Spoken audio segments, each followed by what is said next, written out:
শাহজালাল আন্তর্জাতিক বিমানবন্দরের সামনে থেকে যুক্ত হচ্ছেন আরিফুল ইসলাম। অর্থাৎ আমরা জানিয়েছিলাম আগেই যে বিমান বাংলাদেশ এয়ারলাইন্সের একটি ফ্লাইটে বোমা আতঙ্ক ছড়ানো হয়েছে, সে বিষয়ে আরও বিস্তারিত জানাচ্ছেন সহকর্মী আরিফুল ইসলাম। আরিফ, যাত্রীরা কি ইমিগ্রেশন শেষ করে বের হতে পেরেছেন কিনা, সেই সাথে কোনো ধরনের আতঙ্ক আছে কিনা, সেখানে নিশ্চয়ই নিরাপত্তা কর্মী বা বোম ডিসপোজাল ইউনিট গেছে, সার্বিক অবস্থা সেখান থেকে কেমন দেখছেন?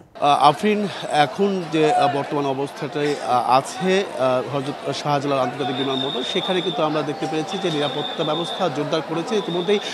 এই কারণে কিন্তু ট্রাফিক ব্যবস্থাটাও আমরা লক্ষ্য করেছি যে ট্রাফিকে বা একটা যানজটের সৃষ্টি হয়েছে সেখানে নিরাপত্তা জোরদারের কারণেই। কারণ প্রতিটি গাড়ি প্রবেশ মুখেই কিন্তু তাদেরকে আটকে দেওয়া হচ্ছে এবং কি তল্লাশি করেই ভিতরে প্রবেশ করা হচ্ছে। এছাড়াও আরেকটি বিষয় জানিয়ে রাখি যে যাত্রীদের বিষয় জানতে চাইলেন, সেই যাত্রীরা এখন পর্যন্ত যে ইমিগ্রেশন পার হয়েছে, কয়েকজন পার হয়েছে এবং কি তাদেরকে নিরাপদ স্থানে রেখেছে বিমানবন্দরে নিরাপত্তা যারা আছেন।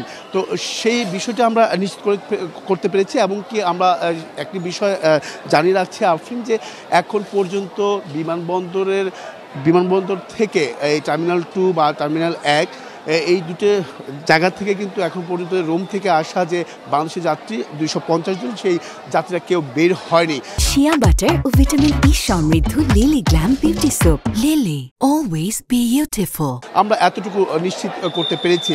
আর সেক্ষেত্রে পরবর্তীতে হয়তো বা কর্তৃপক্ষের পক্ষ থেকে বা বোম ডিসপোজাল যে আসছেন তাদের পক্ষ থেকে একটা হয়তো বা সংবাদ সম্মেলনের মাধ্যমে আমরা এই পুরোপুরি বিস্তারিত হয়তো বা জানতে পারবো। তো আপনি জানেন ইতিমধ্যেই যে 9:20 রোম থেকে আসা বাংলাদেশ বিমানের একটি ফ্লাইট সেটা অবতরণ করে। সেইখানে বলা হয়েছে যে আমরা যদি জানতে পেরেছি বিমানবন্দরের কর্তৃপক্ষের কাছে বা বিমানবন্দরে একটি অপরিচিত নাম্বার থেকে কিন্তু এই বোমা রাখার হুমকি স্বরূপ একটি কল আসে। সেই কলটি আসলে কে করেছে সেটাও কিন্তু এখন পর্যন্ত নিশ্চিত করতে পারিনি। তবে বোম ডিসপোজাল যারা আছেন ভেতরে, আমরা যতটুকু তথ্য পেয়েছি যে এখন পর্যন্ত বোম থাকার যে বিষয়টা সেটা কিন্তু পায়নি। তবে যে আতঙ্কটা, সেই আতঙ্কটাও কিন্তু এখনও কাটিয়ে উঠতে পারেনি। কারণ অনেক যাত্রী আছেন এখানে ভেতরে আছেন, সেইখানে তারা বলছেন যে এই বোমা আতঙ্কটা সেটা একেবারে বলা যায় যে সেটা একেবারে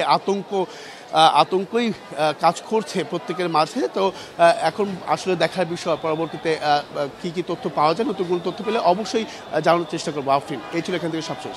নিশ্চয়ই আরিফ, আপনি সেখানে সংবাদ সংগ্রহে থাকুন, আমরা পরবর্তীতে আপনার মাধ্যমে আরও বিস্তারিত তথ্য জেনে নেব সেখানকার সর্বশেষ।